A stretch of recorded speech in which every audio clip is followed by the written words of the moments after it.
Have you ever tried to persuade someone that your belief was true, and that person responds, "Well, there is no truth," or "It might be true for you, but not for me"? It's a pretty frustrating experience. This way of thinking, called relativism, can impede any sort of rational dialogue.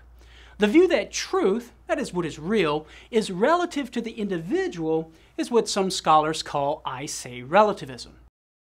As U.S. Supreme Court Justice Anthony Kennedy wrote in the 1992 landmark case Planned Parenthood versus Casey, quote, "At the heart of liberty is the right to define one's own concept of existence, of meaning, of the universe, and of the mystery of human life," close quote. In other words, in I say relativism, the individual determines what is real rather than discovers what is real. In order to engage in any sensible discussion about truth, we must first overcome the obstacle of relativism. So, what can we say in response? First, we can ask, is it absolutely true that there is no absolute truth? If a relativist responds yes, well then the statement itself is an absolute truth. But this is a contradiction. It's absolutely true that there is no absolute truth. Plain absurdity. Now, suppose a relativist answers our question, no, the statement there is no absolute truth is only relatively true. It's true relative to my system of beliefs. But this is problematic as well.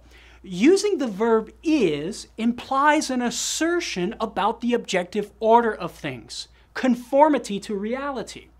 But this is like saying it's absolutely true that there is no absolute truth, which, as we already saw, is a contradiction. Furthermore, a relativist's claim that the statement "there is no absolute truth" is true relative to his system of beliefs makes the claim trivial. If a relativist simply means by this, "I believe this, but others don't," well then it doesn't tell us anything we didn't already know. If a relativist means, "This is just my opinion, take it or leave it," well then there's no need to pay any attention to it. To put it frankly, if a relativist is not going to make a claim about reality, well then, who cares? Why should we be concerned with such trivial matters? A second way we can respond to I say relativism is to show how the logic leads to absurdities.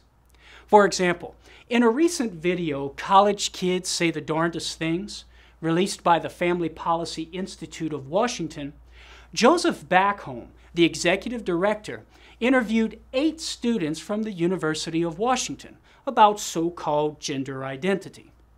Backholm, a white 5'9" male, asked the students what they would say if he told them he were a female.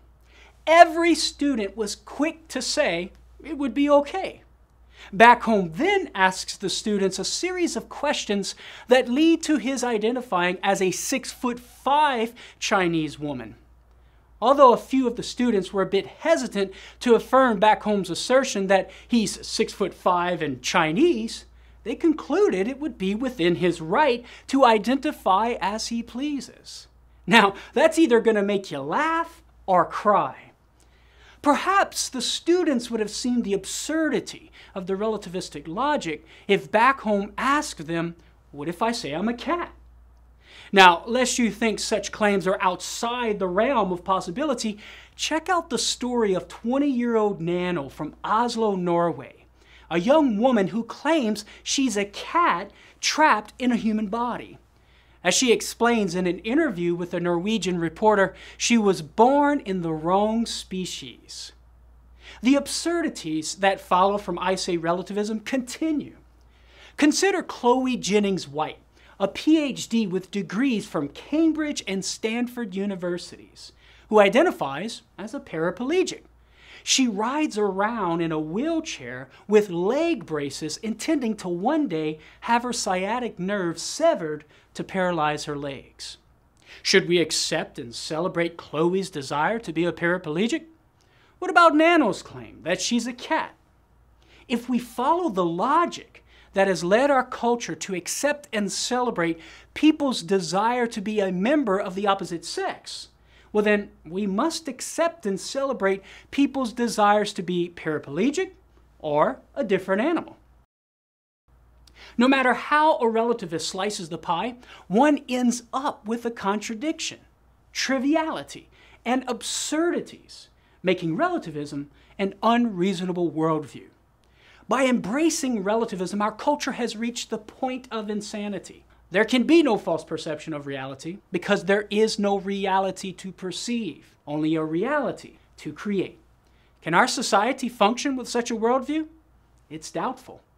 For Catholic Answers, I'm Carlo Broussard. Thanks for watching.